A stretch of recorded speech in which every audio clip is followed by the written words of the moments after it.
All right, guys. Well, we'll just dive straight in. Thank you so much for taking the time to speak with me today. Individually, how are you both doing today? Great. Yeah, it's sunny here, and Yeah. I'm a little tired because the weekend was pretty insane with the single release, and then obviously playing Kraken, and as I'm sure you know, music festivals are very long days, and then it's like you need a few days to recover after. So Even when you're playing it. oh yeah. Yeah. Yeah.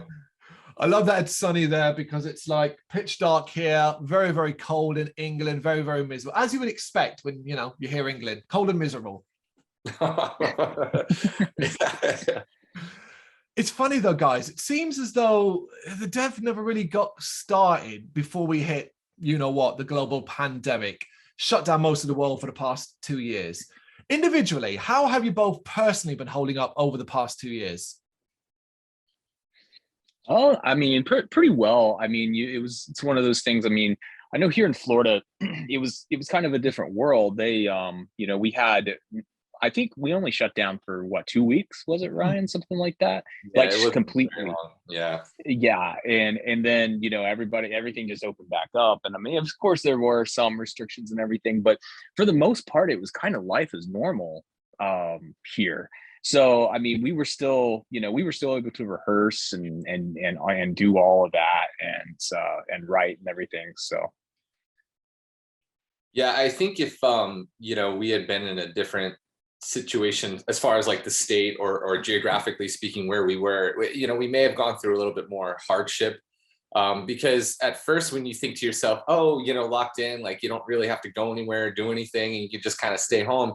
You think, for me, I was like, oh, this is going to be great. And then it turns into madness, after a little bit, Yeah. because you forget all the things that you were able to do. And now that you're not able to do, and it becomes frustrating. But, for me personally, like there was a little bit of mental, I think hardship, just kind of like wrapping your head around like everything that's going on in the world. But at the same time, I tend to just ingest things and then like, let it kind of, I reflect on it for a little bit, but then I'm like, all right, let's move forward. Like I gotta get right back to writing music and with DOA and doing designs and stuff like that. So, it was just something that, like I said, we were fortunate that everybody in the band was okay with rehearsing twice a week still, and we were able to get back out and play pretty quickly. But yeah, like you said, it was tough because we started very briefly before everything kind of shut down. So it was kind of like, yay, this new project, and we're all stoked, and this get music out, and then no, you're not going to do anything because nobody's doing anything, kind of thing. So yeah, because I mean, yeah, I was totally aware about Florida's restrictions during that period of time. So it was very interesting to watch, particularly, but in regards to the rest of the world and the rest of America, almost the other states as well, like that. Was it easy to keep your minds as focused on the goal of making the dev a name and getting the music written and working on it, especially as months and months went by and there was very little movement globally? yeah, I think it was a little rough because it's kind of like you think it's like, okay, well, they've only said it's only going to be this long, and then it just kept extending and extending. It's kind of like, and yeah, I think there was that time there. I think everybody, thought this, like you kind of just lose hope, and it's like, okay, well, it's like that little guy in the back of your head's like, should you still do this? But of course, it's kind of like with me, my motto is never give up. So I'm kind of like, just, it's going to be okay. It's going to get better. And, as, we see it is now. So, but yeah, there was that little, that little glimmer of like, it's kind of like, I don't know. yeah, I mean, I think we talked about it too at rehearsals. We were like, man, if we have to do another live stream performance, we're gonna, it's like how many like acoustic or like live streams can you possibly do? And at that point, it seemed like that was the new norm. It was just like, oh my gosh, everything's gonna go to digital because the world's kind of shutting down. But to an extent, on more of a positive side of things, like when everything kind of shut down, I also thought to myself, it's kind of leveled the playing field for younger up and coming bands now to really be able to focus on, you know, getting ready for obviously when things are, you know, the lights kind of turn back on, but also social media wise, you know, you're able to just shine as bright as, you know, a bigger major act, as long as you're on there and you're focused and, you know, you're trying to get quality content out and kind of be seen and be heard. So, you know, and when we started playing out again, because we were fortunate, a lot of the bigger bands weren't like able to go play because they're playing to bigger audiences and, you know, bigger arenas, so to speak. And while, you know, we were able to be more in the mid-level to lower, smaller venues, you know, we got out and toured in the spring of 2021. And, you know, so it kind of seemed like things were a little bit more in the favor of like, you know, the smaller market, more regional bands, because, you know, we were able to go out and just do it, you know. When you look at things like live streams and all that, and you watch that grow and grow and grow until we started to see some of the big boys, as it were, come out and do full productions and proper big events, did that kind of make you guys put your hands up and go, well, this is done now, no one can match that? Yeah, for the most part. I mean, you don't want to admit it, but at the same time, I mean, the cool thing for us when we would do live streams, you know, a lot of it was based on like Instagram and social media live streams. So when you have that aspect, you're able to interact with people a little bit more fluently, and you know, when people pop on, they pop on, you know. And so that was a really cool thing. And we still kind of do that from time to time, like at our rehearsals on like a Friday night or something, we'll just go live and, you know, and open it up for questions and just kind of say hi to people. But yeah, I mean, it's really tough because people don't, everybody's like, oh, you know, with iPhones, the technology, it's so great with everything right now. But yeah, but when you do like a live production, like you can tell like if like the, you know, bigger bands are doing it compared to a smaller band, like it's definitely a different experience with audio and video and trying to match and marry the two. So yeah, we just kind of, like I said, we got to the point where we had done enough and we were like, okay, let's get ready to go play live again, please, you know. Like, the level of interactivity with people online, the social media side of things, it can be incredibly enlightening, but can also be incredibly difficult. Is it something that, as a unit, the group of you, do you enjoy it?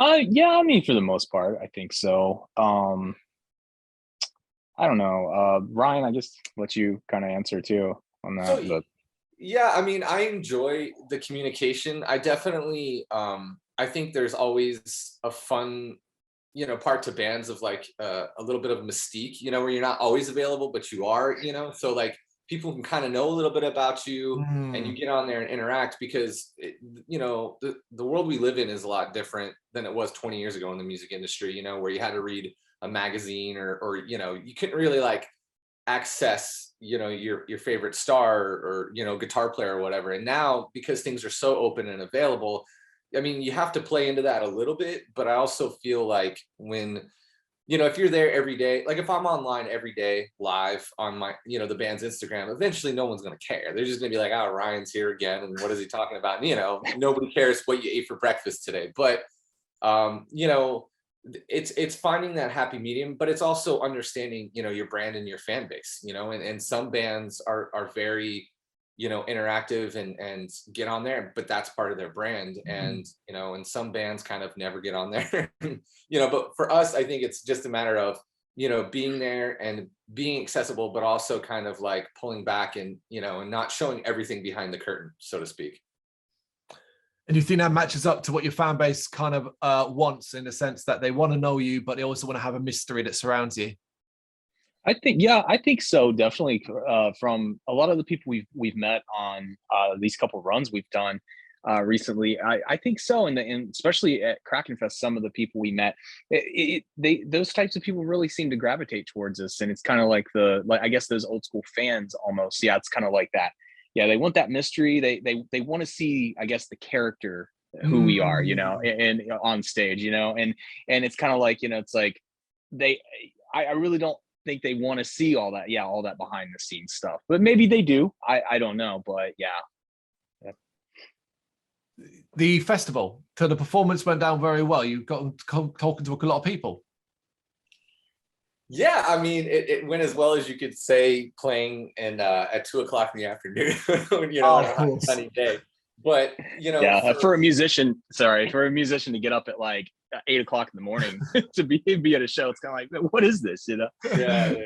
Well, and you know, when you stand side stage and it's daylight and you know you're in the Florida kind of sun, so to speak, and you're trying to warm up and play guitar, it just everything seems so foreign at that point. But you know, luckily for the Dev, you know, we've played a lot of festivals at this point. You know, we've got a lot under our belt for, you know, how young we are. And I think we're just kind of getting used to that and understanding it. But yeah, I mean, I love festivals because even though like your performance can be quick and almost like something where, you know, it just flies by in a second, like just the gravity and the magnitude of the event that you're on. And like, obviously the other bands that we're playing with and, you know, kind of like afterwards, just talking to people, industry, you know, behind, you know, backstage. And then when you go out and talk to fans and crowd, you get to meet new people and you get to be exposed, you know, because if somebody was there to listen to the Used, they may have never heard of the Dev ever in their life, right? But, you know, and then they come to see their favorite band and then they're introduced to us. So maybe we become something that, you know, we become a part of their soundtrack in their daily life or routine or whatever. But you know, they're great opportunities. And, you know, like when we did Rockville, we got to hang out afterwards and we went around to all the different booths and, you know, we're just like drinking and partying. And so, you know, for us, it's definitely, and for any band, it's a great opportunity, you know, and it's not, and I hate to say this because it sounds like terrible. It's not always your most memorable show that you play personally, but I think you just have the best time there, you know, and so, yeah. Yeah, the UK has a couple of major festivals. You know, we don't have many festivals over here. We've got a couple of major big ones. You'll know the names, the likes of Download and Bloodstock and all that, you know. So that's where you need to come in the future. Yeah, we would love to. Yeah, absolutely, yeah. Do you think then at this period, at this point in time, February 2022, the Dev, particularly over the past 2 years and not being able to do much outside of Florida, as it were, you're stronger than you were before the pandemic hit? But also, was there anything you think you've learned along the way that has benefited you? Yeah, I think we're stronger. Definitely. I mean, we've definitely we've gotten tighter as a unit, as a band. We're writing a lot more together, and it's kind of crazy. I mean, what was it? I mean, really, what was it? 2019 is when we were really getting up and running. And yeah, just like thinking back, just that short time, it seems, what is this? Yeah, it's almost 3 years now, Yeah. you know, so, but it's hard to believe, but like, yeah, absolutely. I think we have gotten a lot better and everything. It's crazy to think because, you know, it seems like we have done more than what I thought we would have during this time. You know what I mean? I think that's what it is. Yeah, and you know, with that, I think the other thing that we've learned a lot is just how to deal with one another.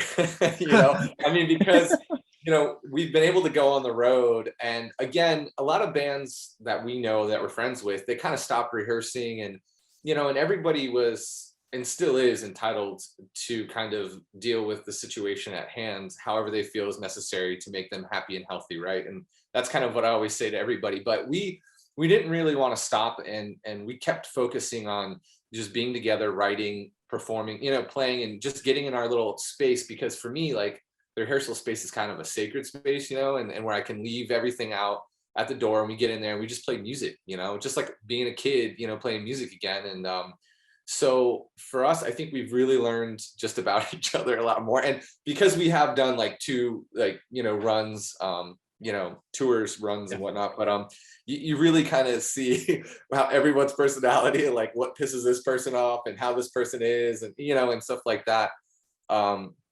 So yeah, definitely that has been something that we've been able to achieve because a lot of bands too, I think don't realize it's like, yeah, you can get in a room and like people can write music all day and stuff like that. But if you don't get along with the people that you're in a band with and you don't truly like them as people, you know, it's kind of, you know, how long is that situation going to last? So. And you're never really going to know that until you're out on tour, stuck in a small van or in a cramped room. That's right. Well, and because we're 4 guys and 1 girl, we have a merch girl that goes on the road with us too. You know, and it kind of balances it out a little bit. Otherwise, poor Nikolai would be, you know, she'd be ganged up by us like constantly. We'd always be like, no, we don't want to do that. We want to do, you know, so it evens it out a little bit. And we built like a little family, and that's honestly what a band is, you know, and I think every band that's been successful in the history of music has built like a reality and a family around, you know, the music and the band itself, whether it's been, you know, Led Zeppelin or the Beatles or whoever. You build this like network that people want to join. And you know, I think that's what we're doing. And hopefully, you know, we just keep getting more and more people, you know, in the group, so to speak. So amazing. Of course, it is exciting times for the Dev at the moment. You've just released your new single, Hell Bent, a blast of heavy metal to get the masses up and moving. Was that the goal with the track? Something that you were looking kind of like, right, we just want it to be heavy metal. We want to wake people up and get them out of a bit of a stupor, as it were.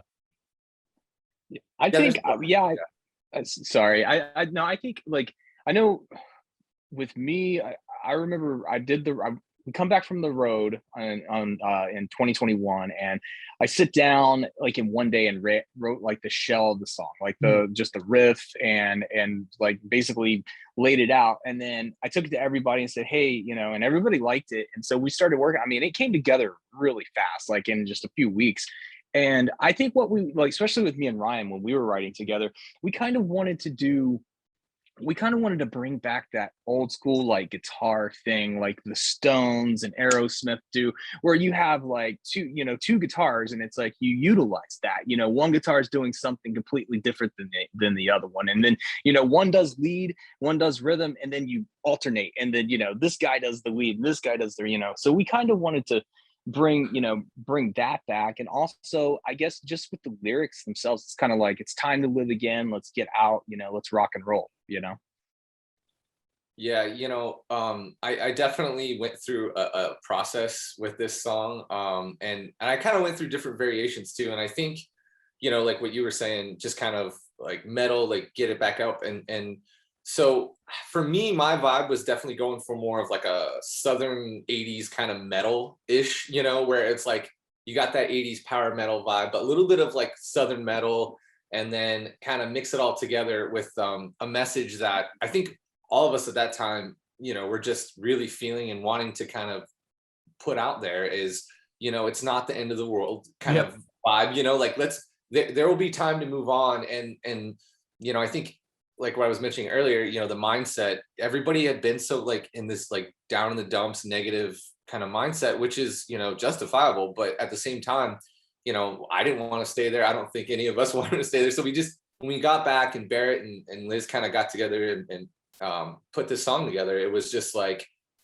yeah, you know, when I first heard it, I was like, oh my God, all right, like cool. But then again, for me, I went through different inclinations where I bring something to him and I'm like, what do you think of this? And, you know, I think the first couple of things that I was doing, it sounded more of like a metal song. And then I got to a point where I was like, man, you know, if we have like fun lyrics that are just kind of like anthemic, you know, let me go with more of like a Southern metal, you know. So it's kind of like every song that we do, we always have different influences like put on the table, and we kind of mix them together. And like Barrett was mentioning, you know, like him and I will go back and forth with different lead parts and stuff. So you know, a big thing for us is just having that strong band dynamic, that, you know, whether it was the Stones or Zeppelin or Jane's Addiction or Avenged Sevenfold, is, you know, it's like have good songs but also have, you know, strong melodies and harmonies with the vocals. But, you know, it's also something fun too for the instrumentalist to listen to, you know, whether it's the drums or the bass parts, or, you know, John, our bass player, has got some interesting, like amazing little runs and fills that he does. And it's just like little ear candy, you know. And I get it that most people aren't going to pick that out, but, you know, as a musician, you know, we pick it out and we love it, you know, because we're like, this is really cool and stuff like that. So, but that's the fun part, isn't it? It's the deeper depth into any track that you start to dig. You know, the Rolling Stones can create anthems that can be played on the radio to anyone of any age in the world. But when you dig deeper, there's the fun. Right. Yeah. Considering this period as well, like so much music that's coming out new and so on over the past years is heavily influenced by what's gone on in the last 2 years. It seems like a major component for this track was to remove, well, not even necessarily remove, but to take people out of a negative place and put them in a positive place where, as you've described, it's just about moving forward and having a good time. Were you super conscious of that when it came to writing? Were you solely focused on, we want this to be fun? Both. About both. Yeah, because I know, like you said, there's a lot of groups that were putting out a lot of the, I don't want, like not negative, but just, I guess that's just their emotions. Trust me, as a musician and artist, you feel those emotions and they have to come out. So totally get it. And there's nothing wrong with that at all. But a lot of artists were putting out like those strong emotional, like negative feelings, deep feelings that they were feeling at the time. And I think it was one of those things like, let's give a song, to where people are, that they can live again. You know what I mean? That was, I guess, the whole emotion behind this, definitely. And as well, pair it with a video that a lot of people want to watch over and over and over again. So it definitely was a conscious decision, I can tell you that. And that's what I was mentioning about like my guitar and what I was doing, steered it into a different direction, because I didn't want to go a certain way and fill a void and then make a tonal kind of like shift as far as the song is concerned. So we were very conscious of it, and we went into the studio pretty quickly too. So it was also another thing where like, okay, you're under the gun. Like everybody has, X amount of time, because we wanted to get this done, because again, we wanted to move on and move forward. And we have another song that was ready to go before Hellbent, but it was deeper and it's a darker, definitely more like heavier, kind of emotional baggage type of song. And we were like, well, let's wait on that one a little bit, because we'd rather do this one first. So yeah, but again, it was fun, and definitely shooting the music video was a blast. Who can go wrong? Because I always kind of find it quite interesting, because I know a lot of the work that goes into creating a music video, and I know they can often be a lot more work than it seems. So was it that much fun? Okay, so it was fun to watch some of the scenes from the video. Let's put it like that. From the perspective of, and you're 100% correct, like whether it's movies, TV, music videos, they're not fun, like by any stretch of the imagination, because it's stop start. You're trying to figure out your angles, obviously, with the storyboard and everything that's going along. But for us, we were nervous about the second day, because this was a 2-day shoot. So the first day was in a club that we were very controlled environment. There's nobody there but us and a few other crew and photographer and stuff like that.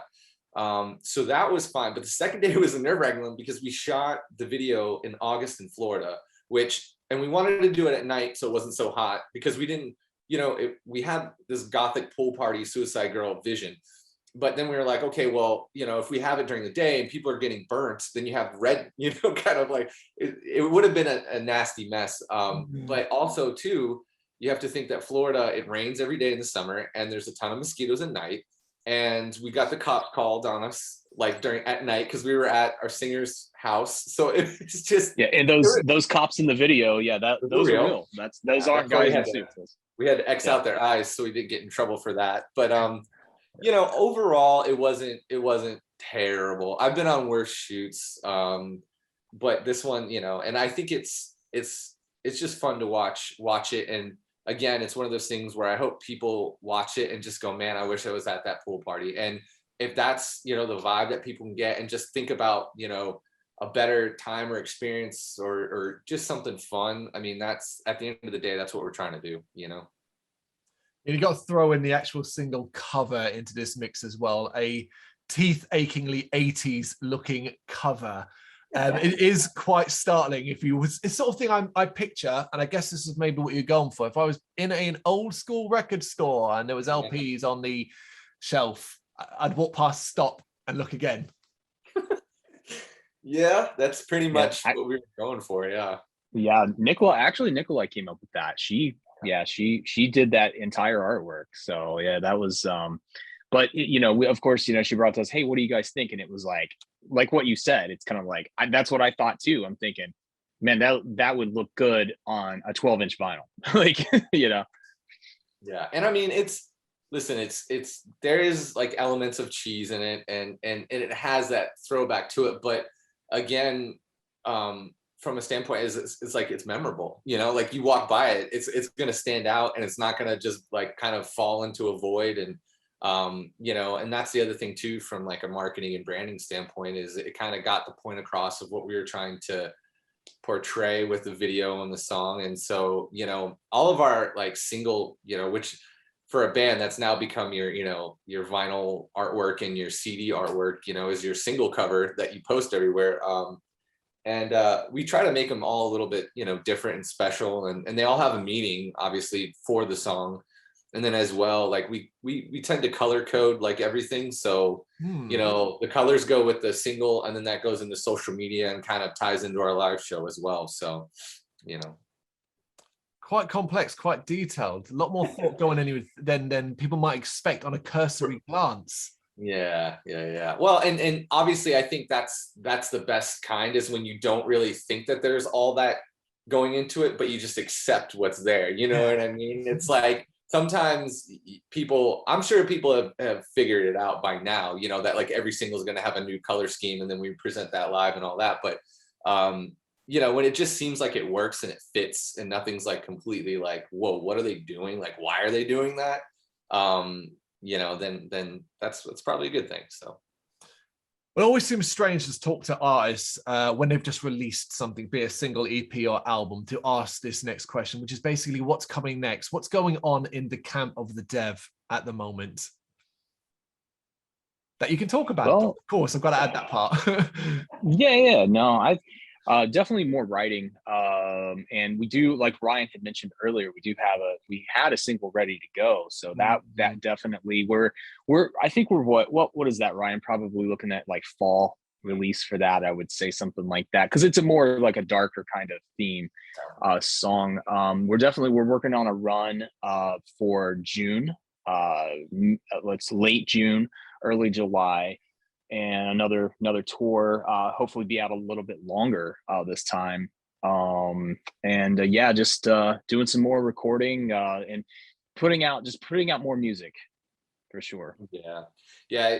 You know, I think that's kind of like our main goal for this year is obviously with us and a lot of bands, like surprises happen all the time. Like all of a sudden, like, you know, last August, if you like in, you know, July, we didn't know we were going to play Rockville in November, you know what I mean? But all of a sudden it's August, and you're like, oh, okay, you're going to go do that. So things always pop up, and, you know, you have opportunities that come in front of you that you have to kind of drop everything and move forward. But, you know, our big goal is to put out more music. And so, you know, for us, that's like number one, like, so we're going to start tracking some songs like as of probably next week. And then, like Barrett mentioned, we have one that's ready to go, but I think we're going to put out another one before that, probably like right before we do the summer kind of touring and run. And then, you know, there's a few interesting shows that we're going to do. Like we're going to play a horror convention, which is cool. You know, the band's never done that before, so we're going to do one of those.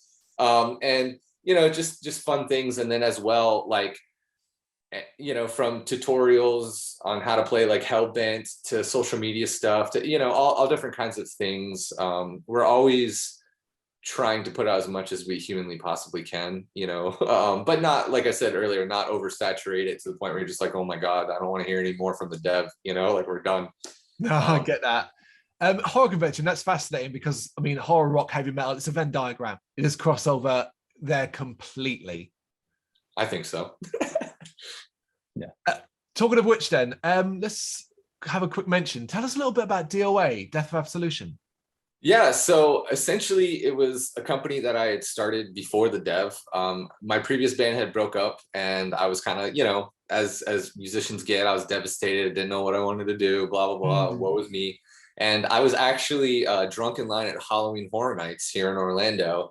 And I was just thinking, you know, to myself, I was like, man, you know, like, I love t-shirts, and especially with previous bands, I've always been involved with designing shirts and just kind of the art behind everything. And I was like, you know, but I love Halloween and horror, and I go to horror conventions, and I've seen how companies kind of do their thing. And obviously like Blackcraft Cult and all these other companies have kind of risen to like a mainstream vibe. And I was just like, you know what, I can do this. And so I started it while, I was trying to, with John, the bassist, kind of just reconfigure our music career and see where we were going to go with that. And, just started making designs of movies and things that I love, like I'm not going to just do something of a horror, franchise or series or something that I'm not necessarily like a big fan of just to make like money. Like it's not a cash cow for me. What I like to tell people is I make like fashion, art tees for the fan, by the fan, for the fan.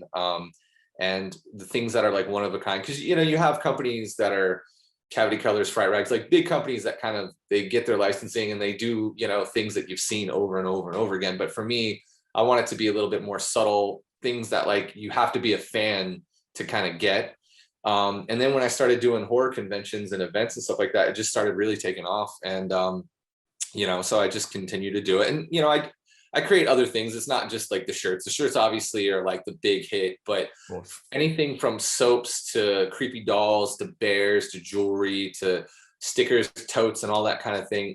My main goal at events is to have like a little mini Hot Topic for the Halloween horror, kid. So when people show up and, that they'll find something that is to their liking, kind of walk away with something. So, yeah. Do you think as the dev goes on, and I guess maybe this is more long term than anything else, that elements of horror and your interest there might sort of sneak into your influences and musical taste? Yeah, I mean, like we released like a t-shirt this past fall that was very horror influenced. As far as music is concerned, I mean, there's always little elements of deeper kind of darker things in some of the music. Like one of the songs, like the song we were talking about is definitely like a darker, tonally song. But, as far as us ever sounding like Rob Zombie or anything like that, I don't know. But to me, like, like Motionless in White is more of like a horror band than kind of Rob Zombie is, but like, just because you have the subject matter, music always, doesn't always necessarily like coincide. But you never say never. I mean, I don't push that on this band. Like previous bands, I definitely was very headstrong on like horror and everything is into it, and a part of it. Kind of like the shock rock value. Yeah. But with the dev, I think we kind of are doing something a little bit different. And because I have DOA too, it kind of satisfies both needs, So I'm not like going, hey guys, like, hey, I got you this don't need it. Yes. Yeah. Because I do that, on the other side of the coin. And but you never know. One day we may come out with this really spooky, creepy song that has to do something with Halloween, and I'll smile in the background. So. If you do go check out DOA, do go check out the Halloween 3 t-shirt. That is the one that particularly jumped out as me as being quite unique.